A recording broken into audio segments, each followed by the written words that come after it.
할렐루야. 오늘은 요한계시록 10장 말씀을 통해 은혜를 나누겠습니다. 오늘 말씀은 6째 나팔과 7째 나팔 사이에 삽입되어진 장면입니다. 하나님의 심판이 이어지기 전 반드시 기억해야 할 한 가지가 있습니다. 그것은 하나님의 말씀을 맡은 자의 정체성과 사명입니다.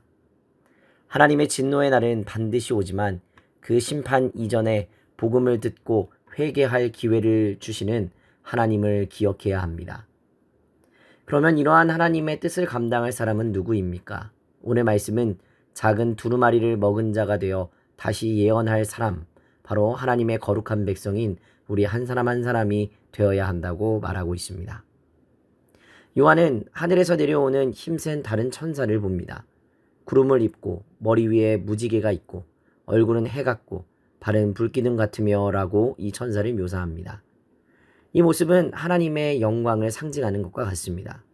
구름은 하나님의 임재를, 무지개는 심판 가운데 있는 언약의 확증을, 해는 하나님의 빛을, 불기둥은 거룩한 심판을 의미합니다. 천사는 손에 작은 두루마리를 펴들고 오른발은 바다에, 왼발은 땅에 딛고 섰습니다.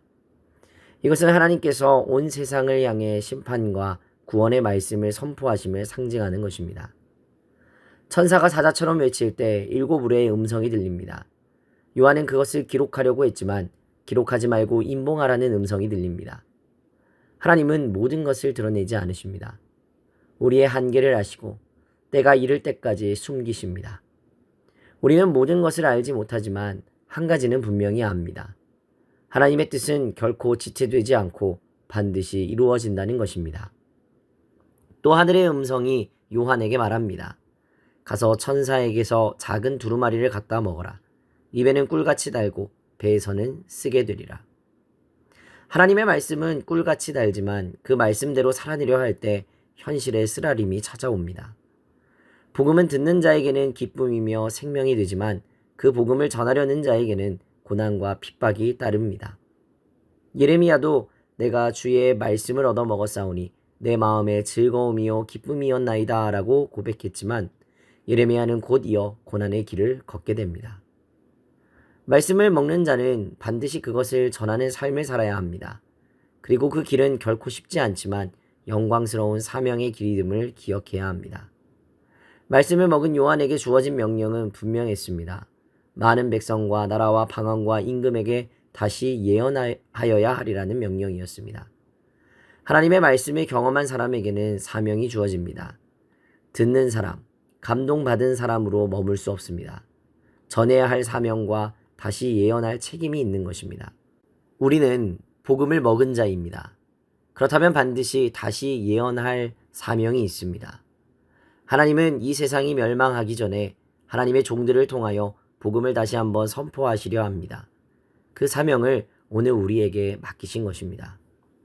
오늘 우리에게 주신 하나님의 음성은 분명합니다.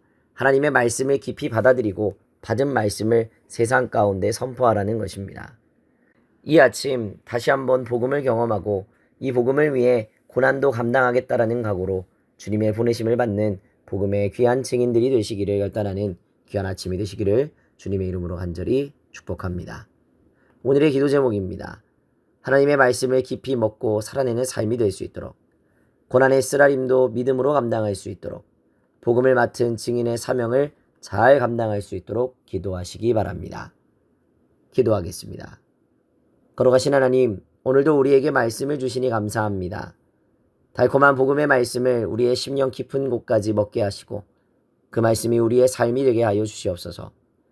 비록 이 말씀이 현실 가운데에서 고난과 핍박으로 다가올지라도 말씀을 지키는 길, 전하는 길을 멈추지 않게 하여 주옵소서. 우리를 복음의 증인으로 세우시고 많은 백성과 나라와 방언과 임금 앞에 다시 예언하는 귀한 삶으로 사용하여 주옵소서. 감사드리며 거룩하신 우리 구주 예수 그리스도의 이름으로 기도하옵나이다. 아멘.